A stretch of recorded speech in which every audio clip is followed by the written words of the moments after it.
میرے شوہر کا جنازہ میرے سامنے رکھا ہوا تھا۔ سفید کفن میں لپٹا میرا شوہر انتہائی خوبصورت اور نیک نظر آ رہا تھا۔ اس کے چہرے پہ دھیمی سی مسکراہٹ تھی اور گھنی گھنی پلکیں اس کی خوبصورتی کو چار چاند لگا رہی تھیں۔ ایسے لگتا تھا جیسے کسی نے سفید چادر میں کوئی فرشتہ لپیٹ دیا ہو۔ ارد گرد بیٹھی عورتیں دھیمی دھیمی آپس میں سرگوشیاں کر رہی تھیں۔ بڑا نیک تھا خالد، کبھی کسی کا دل نہیں دکھایا۔ اتنا اچھا انسان تو میں نے پوری زندگی میں نہیں دیکھا۔ اپنی بیوی کو بھی کیسے اس نے سر آنکھوں پہ بٹھا رکھا تھا۔ ہر کوئی شہلا کی خوش نصیبی پہ حیران ہو جایا کرتا تھا، لیکن دیکھو بیچاری کو کیسی نظر لگ گئی، جوانی میں ہی بیوہ ہو گئی۔ شوہر نے ساتھ چھوڑ دیا، اب کیسے زندگی کٹے گی اس بیچاری کی؟ اس کے تو کوئی آگے پیچھے بھی نہیں ہے۔ کتنی محبت سے خالد اسے رخصت کر کے لایا تھا۔ اپنے ماں باپ تک سے جھگڑا کیا تھا خالد نے اس سے شادی کے لیے۔ عورتیں ایک دوسرے کو آہستہ آہستہ خالد اور شہلا کے قصے سنا رہی تھیں، اور میں خاموشی سے بس ان عورتوں کی باتیں سن رہی تھی۔ میری نظر بس اپنے شوہر پہ ٹکی ہوئی تھی۔ آنکھوں میں ایک آنسو بھی نہیں آیا تھا۔ برابر سے ہی کسی کی آواز ابھری، دیکھو تو کیسے صدمے میں ہے، آنکھوں سے آنسو بھی نہیں ٹپک رہے، مجھے تو لگتا ہے بیچاری کو سکتہ ہو گیا ہے۔ کسی دوسری عورت نے کہا، سکتہ نہ ہوگا تو کیا ہوگا، اس عمر میں بیوہ ہونا کوئی معمولی غم تھوڑی ہے۔ پھر کسی نے دھیرے سے میرے کندھے پہ ہاتھ رکھا، صبر کرو شہلا، اللہ کی یہی رضا تھی۔ اور میں دل ہی دل میں مسکرا اٹھی۔ یہ اللہ کی رضا تھی اور میں بھی اس میں راضی تھی، کیونکہ میں کون سا چاہتی تھی کہ میرا شوہر زندہ رہے۔ اس کی میت دیکھ کے جتنی خوشی مجھے ہو رہی تھی شاید میں لفظوں میں بیان نہیں کر سکتی۔ کتنا عرصہ دن رات دل ہی دل میں یہ دعا مانگتی تھی کہ کسی طرح خالد جیسا کانٹا میری زندگی سے نکل جائے۔ اس کی اچھائی، اس کی نیکی مجھے ایک آنکھ نہیں بھاتی تھی۔ میرا دل اس کی طرف سے بہت ہی زیادہ اتر چکا تھا۔ میرا بس چلتا تو میں اپنے ہاتھوں سے اس نیک انسان کا گلا گھونٹ دیتی، لیکن مجھ میں اتنی ہمت نہیں تھی۔ مگر خدا نے میری دعائیں سن لی، میری ہر دعا رنگ لے آئی، اور خالد ایک حادثے میں اس دنیا سے چلا گیا۔ اس کے چہرے کی معصوم مسکراہٹ اس کی پاکیزگی کی گواہی دے رہی تھی، لیکن مجھے تو اس کے اس معصوم سے چہرے سے نفرت تھی۔ ہر کسی کے کام آنا، ہر کسی کی مدد کرنا، اپنی ساری کمائی کو غریبوں پہ لٹا دینا، یہ خالد کی خاص بات تھی، اور یہی خاص بات مجھے اس سے نفرت کرنے پہ مجبور کر دیتی تھی۔ کئی بار میں نے خالد کو روکنا چاہا کہ اس طرح دونوں ہاتھوں سے نہ لٹایا کریں، لیکن وہ مانتا ہی کہاں تھا۔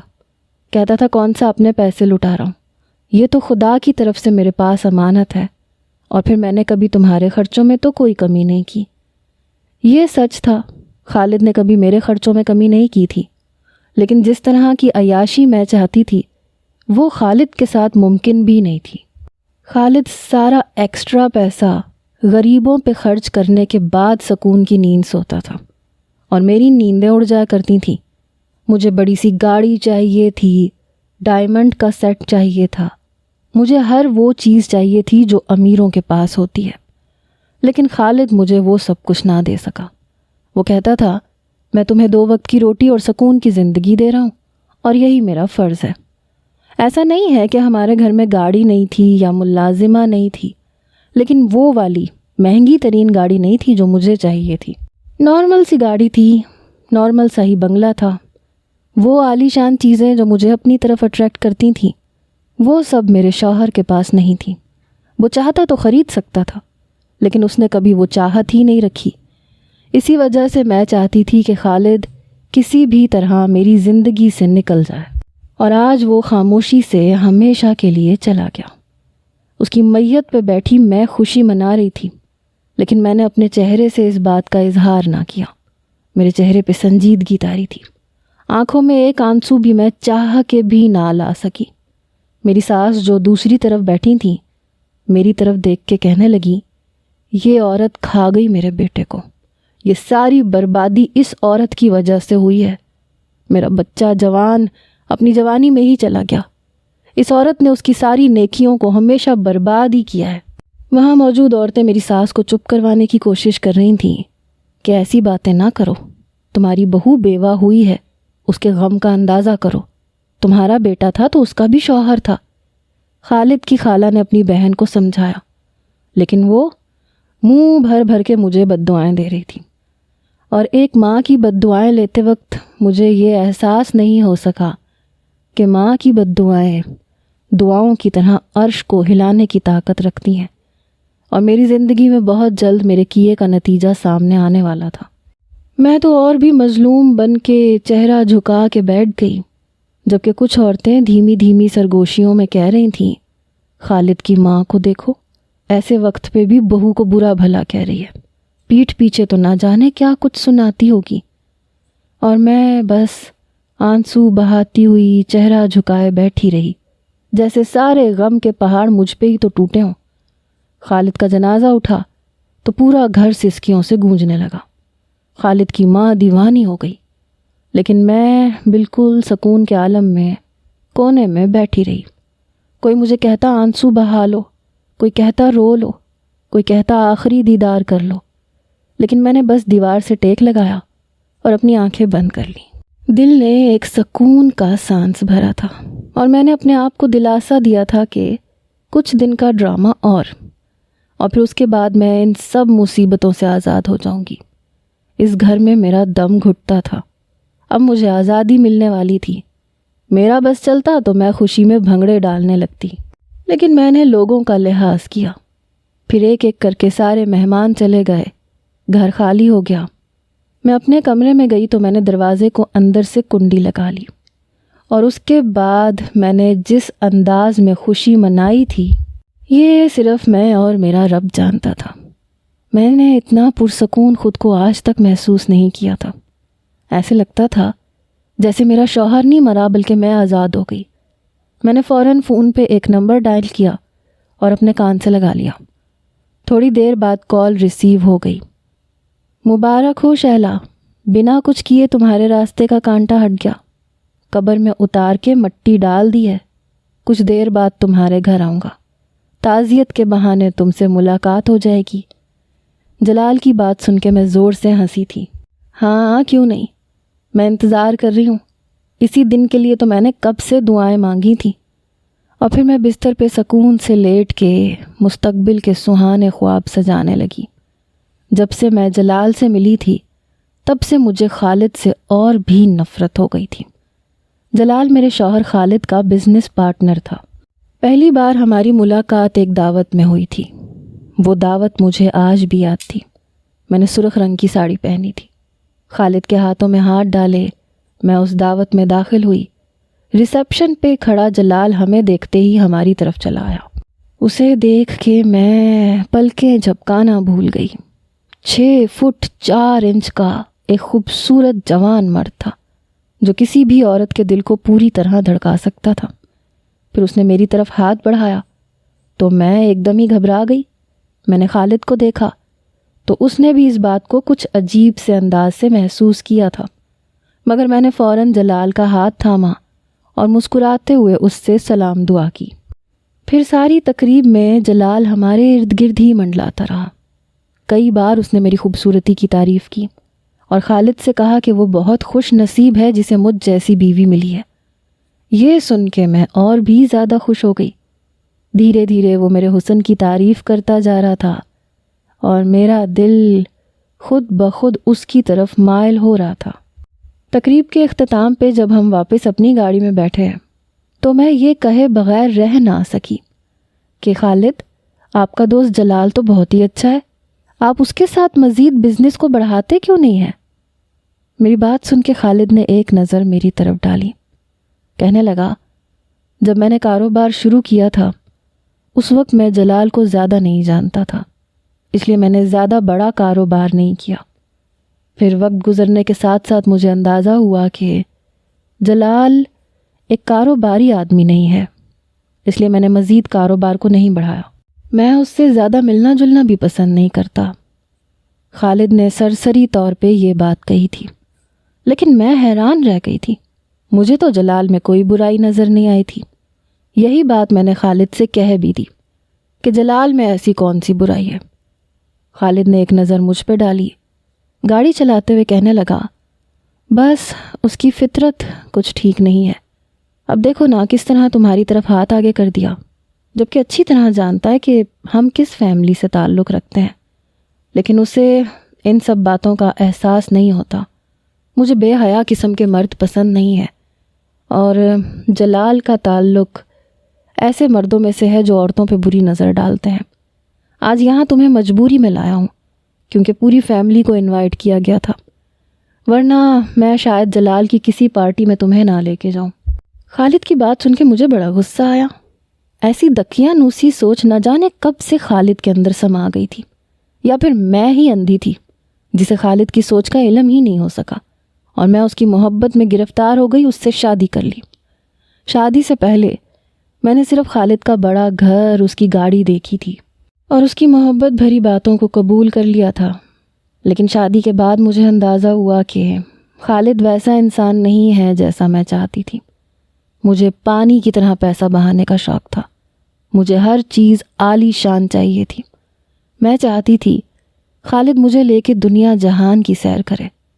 ایسا نہیں تھا کہ وہ کوئی ظالم شوہر تھا یا مجھ پہ پابندیاں لگاتا تھا، لیکن وہ جو کچھ بھی کماتا تھا وہ بیوہ عورتوں اور یتیم بچوں کے پیچھے خرچ کر دیتا تھا. میری ضروریات سے اس نے کبھی بھی اپنا ہاتھ نہیں روکا تھا، لیکن جو آسائشیں میں چاہتی تھی وہ ان آسائشوں کو میرے اور اپنے لیے پسند نہیں کرتا تھا. اسے سادگی کی زندگی پسند تھی، اور یہی بات مجھے نہ صرف حیران کرتی تھی بلکہ مجھے اپنی قسمت پہ غصہ بھی آتا تھا کہ اتنے امیر انسان سے شادی کرنے کے باوجود بھی میں بہت سی چیزوں کے لیے صرف سوچ کے رہ جایا کرتی تھی. پھر دھیرے دھیرے میری اور جلال کی ملاقاتیں بڑھنے لگیں. جلال اکثر خالد کی غیر موجودگی میں کسی نہ کسی بہانے ہمارے گھر چلا آتا اور میری تعریف کیے بنا نہ رہتا. کئی بار تو اس نے مجھ سے یہ بھی پوچھا کہ شہلا، آپ نے خالد سے شادی کیسے کر لی؟ خالد جیسے انسان کے ساتھ بھلا کوئی لڑکی کیسے رہ سکتی ہے؟ ایسے لگتا ہے جیسے وہ کسی دوسرے ہی سیارے کی مخلوق ہو. مجھے تو لگتا ہے دنیا دکھاوے کو نیک بنتا ہے. جلال کی باتیں سن کے میں بھی سوچ میں پڑ گئی. واقعی آج کے دور میں اتنا نیک انسان بھلا کوئی کیسے ہو سکتا تھا؟ مجھے بھی یہی لگنے لگا کہ وہ دنیا کو دکھانے کے لیے یہ نیکیوں کا کام کرتا ہے. خالد کی ماں سے بھی میری ایک نہ بنتی، کیونکہ خالد نے مجھ سے اپنی پسند سے شادی کی تھی. اس کی ماں اس شادی پہ خوش نہیں تھی. اگر میں زیادہ خرچہ کرتی اپنے میک اپ پہ تو میری ساس کو برا لگ جاتا. وہ بھی اپنے بیٹے کی طرح نیکی کا لبادہ اوڑھے ہوئے تھی. کم سے کم مجھے تو ایسے ہی لگتا تھا کہ وہ دونوں ماں بیٹا جھوٹ موٹ کے نیک اور ہمدرد بنتے ہیں. 6 مہینے گزرے تو میرا دل جلال کی طرف پوری طرح مائل ہو گیا. کبھی کبھی وہ راتوں کو مجھے فون کرتا اور میں خالد سے چوری چھپ کے اس کا فون اٹھا کے اس سے محبت بھری باتیں کرنے لگتی. میری بہت سی خواہشات ایسی تھیں جو جلال نے پوری کی. وہ مجھے دوسرے ملکوں کے مہنگے ترین میک اپ لا کے دیا کرتا. میرے دل کی مراد پوری ہو جاتی. البتہ میں ان سب چیزوں کو خالد سے چھپا کے رکھتی تھی. پھر دھیرے دھیرے مجھے یوں لگنے لگا جیسے میری زندگی خالد کے ساتھ برباد ہو رہی ہے. میری جوانی گزرتی جا رہی تھی اور خالد کے ساتھ مجھے وہ خوشی حاصل نہیں ہو رہی تھی جس کی میں تمنا رکھتی تھی. مجھے یوں ہی لگتا تھا جیسے جلال وہ انسان ہے جو میری ہر خواہش پوری کر سکتا ہے، جو بالکل میرے جیسا ہے، جسے میری طرح خرچہ کرنا پسند ہے. اسی لیے میں نے جلال کے ساتھ اپنے روابط کو اور بھی بڑھا لیا تھا. میرا دل چاہتا تھا کسی طرح بس خالد مجھے چھوڑ دے. اسی لیے میں خالد کے ساتھ برا سلوک کرنے لگی. اس کی کوئی بات نہ مانتی، ہر بات میں اسے نیچا دکھاتی. وہ جب بھی کسی کی مدد کرنے لگتا تو میں ہاتھ پکڑ کے اسے روکنے کی کوشش کرتی. لیکن خالد مجھے یہی سمجھاتا کہ یہ چھوٹی چھوٹی نیکیاں ہماری زندگیوں کو آسان بناتی ہیں اور ہمیں بڑی بڑی پریشانیوں سے بچا لیتی ہیں. اور میں غصے میں خالد سے کہتی کہ بس اب یہ ڈھونگ ڈرامہ بند کرو. ہماری شادی کو اتنا عرصہ ہو گیا ہے، اب تو مجھے بھی سمجھ آ گئی ہے کہ تم یہ سب کچھ صرف دنیا دکھاوے کو کرتے ہو. میری بات سن کے خالد اکثر ناراض ہو کے مجھے دیکھتا تھا. کبھی کبھی اس کا چہرہ اتر سا جاتا، لیکن مجھے اس کے جذبات سے کوئی فرق نہیں پڑتا تھا. وہ غصہ ہو یا غمگین ہو، مجھے کوئی لینا دینا نہیں تھا. میں چاہتی تھی کہ بس وہ مجھے آزاد کر دے، لیکن مجھ میں اتنی ہمت نہیں آئی تھی کہ میں اس سے طلاق مانگ لیتی۔ مجھے خوف ستاتا تھا کہ اگر میں نے اس سے طلاق لے لی تو میں کہاں جاؤں گی، کیونکہ جلال نے مجھ سے ابھی تک شادی کی بات نہیں کی تھی۔ میری شادی کو سال پورا ہونے والا تھا کہ خالد نے مجھ سے اولاد کی خواہش کا اظہار کر دیا۔ یہ سن کے میں نے صاف انکار کر دیا۔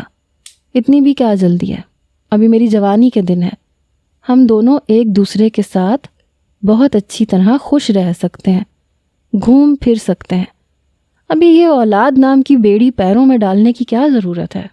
میری اس بات پہ خالد ایک دم ہی غصے میں آ گیا۔ اولاد بیڑی نہیں ہوتی، اولاد ایک خوشی، ایک خواہش ہوتی ہے۔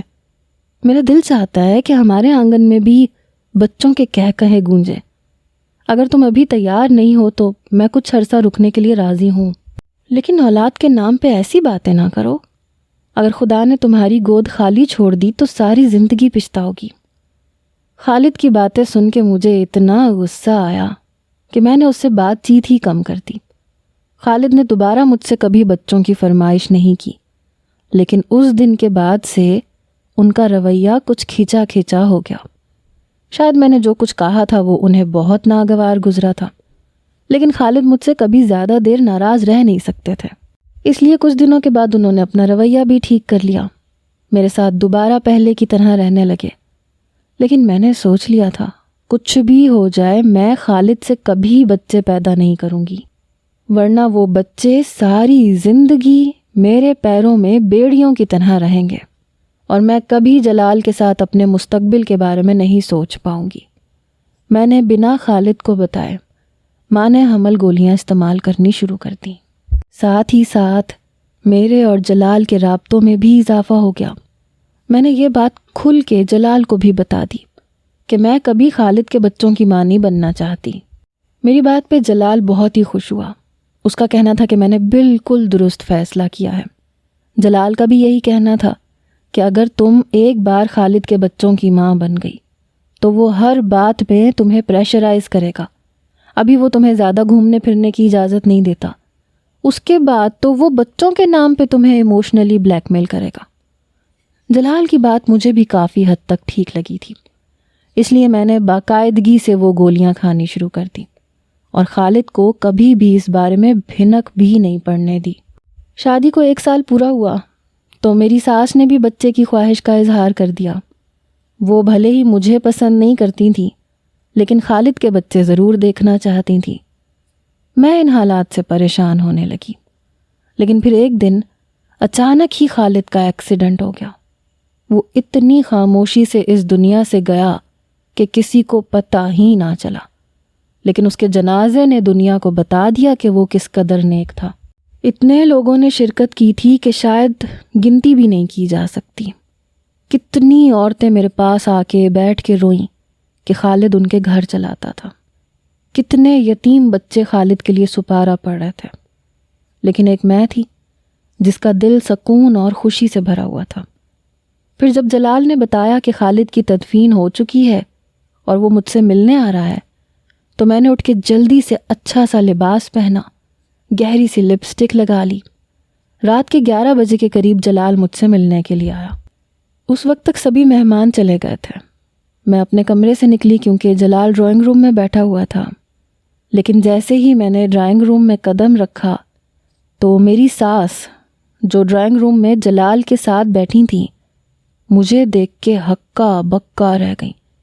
پھر غصے میں کہنے لگی، بہو کچھ شرم حیا ہوتی ہے، شام کو تمہارے شوہر کا جنازہ اٹھا ہے اور تمہاری تیاری دیکھو۔ کیا تمہیں یہ نہیں معلوم کہ شوہر کے مرنے پہ بیوی کو عدت کرنی ہوتی ہے؟ جلال نامحرم ہے، جاؤ اپنے کمرے میں اور یہ لباس تبدیل کرو، اور اب جب تک تمہاری عدت ختم نہ ہو میں تمہیں اس لپسٹک وغیرہ میں نہ دیکھوں۔ تمہیں تو کوئی طور طریقہ ہی نہیں آتا۔ ساس کی باتوں نے میرے اندر آگ لگا دی۔ میں نے جلال کی طرف دیکھا تو وہ بیچارہ خاموشی سے مجھے ہی دیکھ رہا تھا۔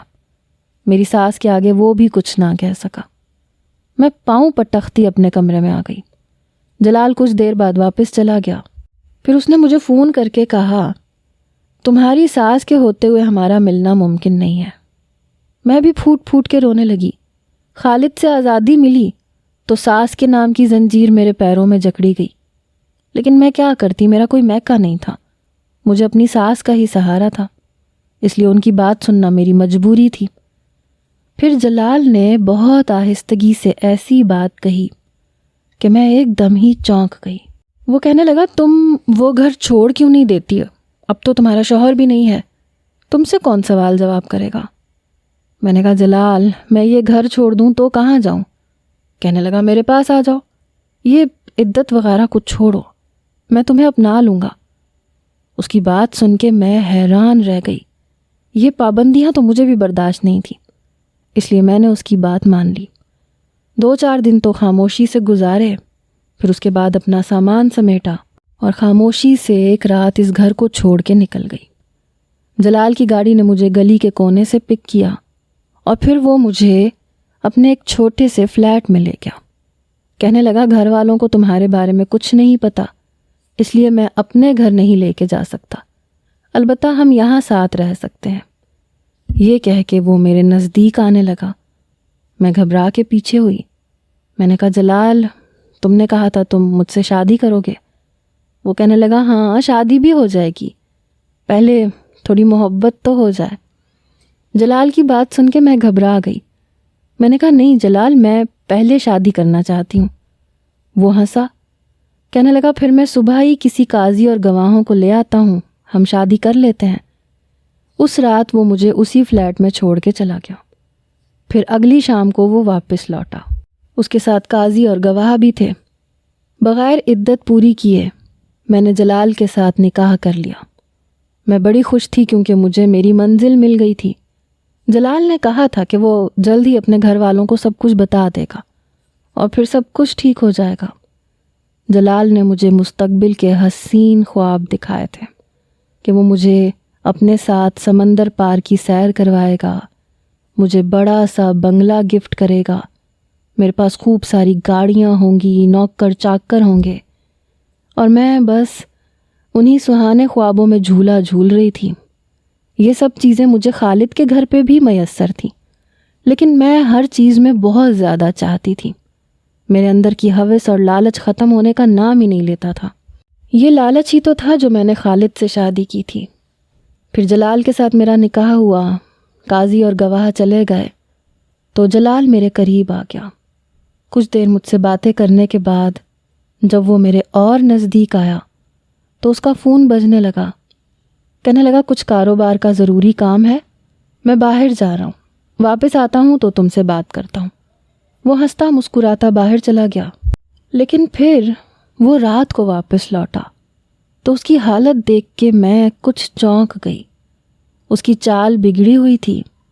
مجھے ایک لمحے میں ہی سمجھ آ گیا کہ وہ اپنے ہوشوں میں نہیں تھا۔ پھر جب وہ میرے قریب آ کے بیٹھا تو اس کے منہ سے شراب کی بو آ رہی تھی۔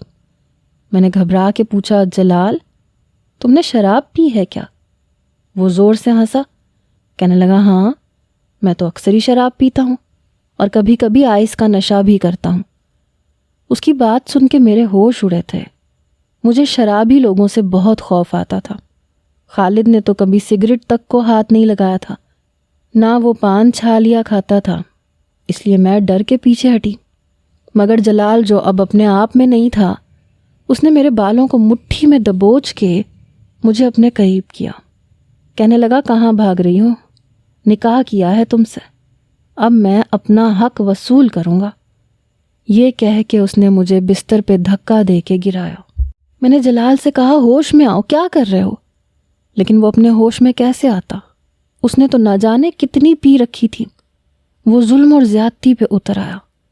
اس نے نہ صرف میرے ساتھ اپنی خواہش پوری کی بلکہ مار پیٹ بھی کی، اور جب میری حالت بہت خراب ہو گئی تو اس نے کچھ کاغذات میرے آگے رکھ دیے۔ کہنے لگا، ان پہ دستخط کرو۔ میں نے وہ کاغذات اٹھا کے دیکھے تو وہ کاروبار کے کاغذات تھے۔ خالد کا کاروبار میں جو بھی شیئر تھا وہ سب کچھ اس کے مرنے کے بعد میرے حصے میں آیا تھا، اور اب جلال ان کاغذات پہ دستخط کروا کے وہ سب کچھ اپنے نام کروانا چاہتا تھا۔ مجھے تو معلوم ہی نہیں تھا کہ خالد کی وصیت کے مطابق اس کے کاروبار کا حصہ مجھے ملنے والا تھا۔ لیکن جلال یہ بات اچھی طرح سے جانتا تھا۔ وہ کہنے لگا دستخط کرو اور سارا کاروبار میرے نام کرو۔ میں نے ایک نظر جلال پہ ڈالی اور نہ جانے کیوں میرے دل نے دہائی دی کہ جو کچھ ہو رہا ہے وہ ٹھیک نہیں ہے، اس لیے میں نے انکار کر دیا۔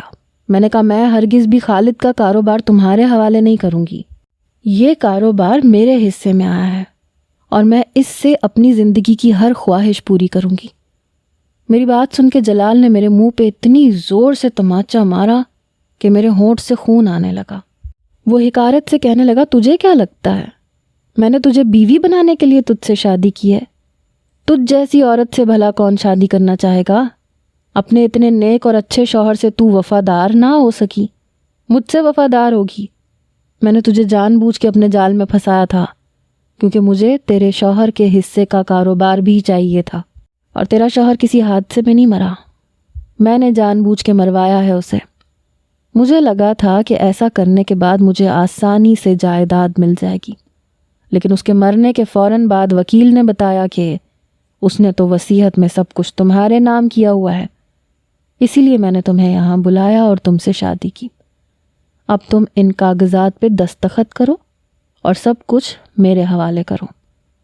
میں نے انکار میں سر ہلایا تو اس نے اپنا موبائل فون کھولا اور ایک ویڈیو مجھے دکھائی جسے دیکھ کے میرے ہوش اڑ گئے۔ کچھ دیر پہلے والے مناظر اس موبائل فون کی زینت بن چکے تھے۔ نہ جانے کہاں اس نے اپنا کیمرہ چھپایا تھا کہ مجھے پتہ ہی نہیں چل سکا۔ جو زیادتی اس نے میرے ساتھ کی تھی وہ سب اس کے فون میں محفوظ ہو چکی تھی۔ وہ کہنے لگا سوچو، اگر زمانہ تمہاری رسوائی کا یہ منظر دیکھے گا تو تمہارا کیا بنے گا؟ کوئی تم پہ تھوکنا بھی پسند نہیں کرے گا۔ بتاؤ تمہیں جگہ کون دے گا؟ تمہارا اپنا تو کوئی گھر بار بھی نہیں ہے، اس لیے اگر میرے ساتھ رہنا چاہتی ہو تو دستخط کر دو۔ جلال کی بہت زیادہ مار پیٹ کرنے کے بعد میں نے ان کاغذات پر دستخط کر دیے اور وہ خوشی سے مسرور ہو گیا، اور میں اپنے آپ پہ ماتم کرنے لگی کہ میں نے اپنے ہاتھ سے کتنا بڑا نقصان کر لیا۔ اگر میں خالد کے گھر میں اس کی بیوہ بن کے رہتی تو میرے حصے میں بہت کچھ آتا، لیکن اب تو سب کچھ جلال کا ہو گیا تھا۔ اور پھر اس کے بعد جب جلال واپس جانے کے لیے مڑا تو میں نے اسے آواز دی۔ میں نے کہا تم مجھے اپنے گھر کب لے کے جاؤ گے؟ میں یہاں اس فلیٹ میں کیسے رہ سکتی ہوں؟ مجھے اکیلے ڈر لگتا ہے۔ وہ کہنے لگا کون سا گھر؟ میرے گھر میں میری بیوی اور میرے 4 بچے رہتے ہیں، میں ان کے ساتھ بہت خوش ہوں۔ تم میرے لیے صرف ایک مہرہ تھیں، اس سے زیادہ کچھ نہیں۔ میرا تمہارا کوئی واسطہ نہیں، اس فلیٹ کے دروازے کھلے ہیں، تم جہاں جانا چاہتی ہو چلی جاؤ۔ جلال کی بات سن کے تو میرے ہوش ٹھکانے آ گئے۔ میں نے غصے میں پیچھے سے اس کا کالر پکڑا، اسے کھینچ کے گرا دیا۔ وہ نشے میں تھا اس لیے لڑکھڑا کے گر پڑا، شاید اس حملے کے لیے تیار بھی نہیں تھا۔ میں نے نفرت سے کہا میں تمہاری جان لے لوں گی، تم مجھے اتنا بڑا دھوکہ کیسے دے سکتے ہو؟ تمہاری وجہ سے میں ہمیشہ خالد کو دھوکہ دیتی رہی اور تم شادی شدہ مرد نکلے۔ وہ زور سے ہنسا، کہنے لگا تم نے خالد کو دھوکہ میری وجہ سے نہیں دیا، اپنے لالچ کی وجہ سے دیا ہے۔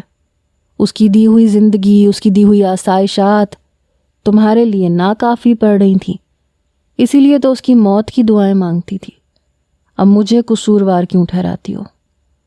میرا بس نہیں چل رہا تھا میں جلال کی جان لے لوں۔ میں نے غصے میں سائیڈ میں رکھا بھاری سا لیمپ اٹھایا اور جلال کے سر پہ مار دیا۔ اس کا سر پھٹا اور فرش پہ خون بہتا چلا گیا۔ کچھ دیر بعد مجھے ہوش آیا جب مجھے یقین ہو گیا کہ جلال اس دنیا سے چلا گیا ہے۔ میں نے گھبرا کے اپنا سامان سمیٹا، وہ فلیٹ چھوڑ کے میں بھاگ نکلی۔ میں سڑکوں پہ بھاگتی چلی جا رہی تھی، میرے پاس کوئی ٹھکانہ نہیں تھا۔ پھر بھاگتے بھاگتے نہ جانے میں کہاں پہنچ گئی۔ وہ ایک کچا سا علاقہ تھا، جھگیاں بنی ہوئی تھیں، کچھ فقیر وہاں بیٹھے آپس میں باتیں کر رہے تھے۔ مجھے دیکھ کے ایک فقیرنی نے اپنے پاس بلایا، کہنے لگی کہاں بھاگی چلی جا رہی ہو؟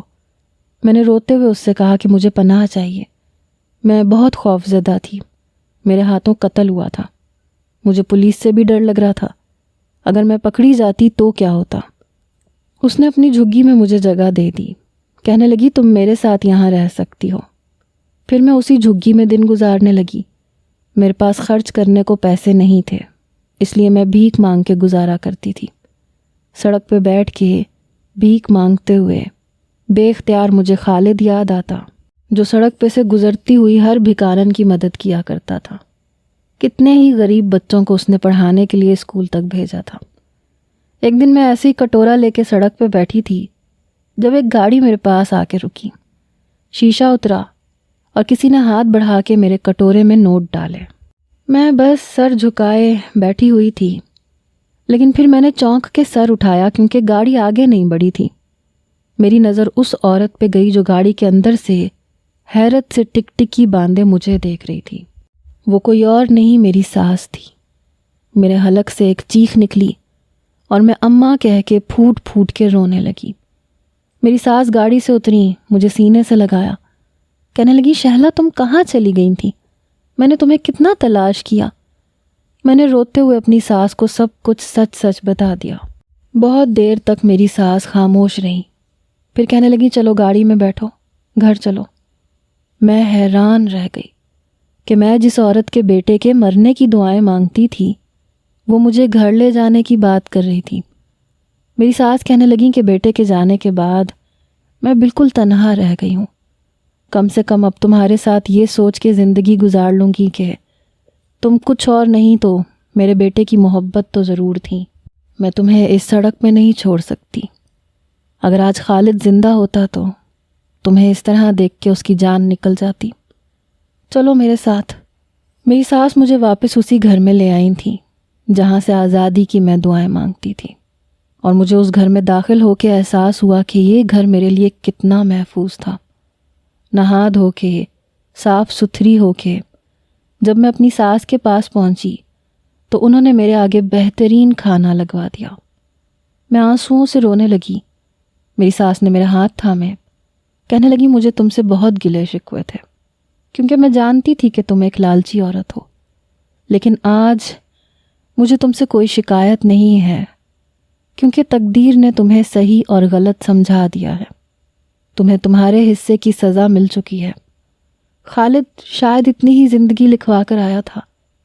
انسان کو کبھی اتنا لالچ نہیں کرنا چاہیے کہ وہ اندھے کنویں میں جا گرے۔ ساس کی بات سن کے میں نے اپنے آنسو پونچھے اور اپنی غلطیوں پہ ان سے معافی مانگی۔ میری ساس نے ایک ماں ہونے کا حق ادا کیا تھا۔ میری ساس نے بتا دیا تھا کہ وہ خالد کی ہی ماں تھی کیونکہ بڑی اعلیٰ ظرفی کے ساتھ انہوں نے مجھے معاف کر دیا تھا۔ میں نے کھانا ختم کیا تو وہ کہنے لگیں کہ کچھ غریب بچے اور بیوہ عورتیں راشن کے لیے آنے والی ہیں۔ میں چاہتی ہوں کہ آج تم اپنے ہاتھوں سے راشن تقسیم کرو تاکہ تمہیں پتہ چلے کہ یہ سکھ کیا ہوتا ہے۔ ساس کی بات پہ میں نے سر ہلایا، ان غریبوں میں راشن تقسیم کیا۔ اس رات واقعی مجھے ایسے سکون کی نیند آئی کہ میں بیان نہیں کر سکتی۔ اب مجھے سمجھ آ گیا تھا کہ خالد کس سکون کی بات کرتا تھا۔ میں آپ سب سے بھی یہی کہوں گی کہ ہمارا سکون دنیا کی آسائشات اور ان فانی چیزوں میں نہیں ہے، بلکہ ہمارا سکون انسانیت کی بھلائی اور مدد کے لیے ہاتھ بڑھانے میں ہے۔ آئیے اور اپنا ہاتھ بڑھائیں، انسانیت کی مدد کریں اور خود کو لالچ کے اندھے کنویں میں گرنے سے بچائیں۔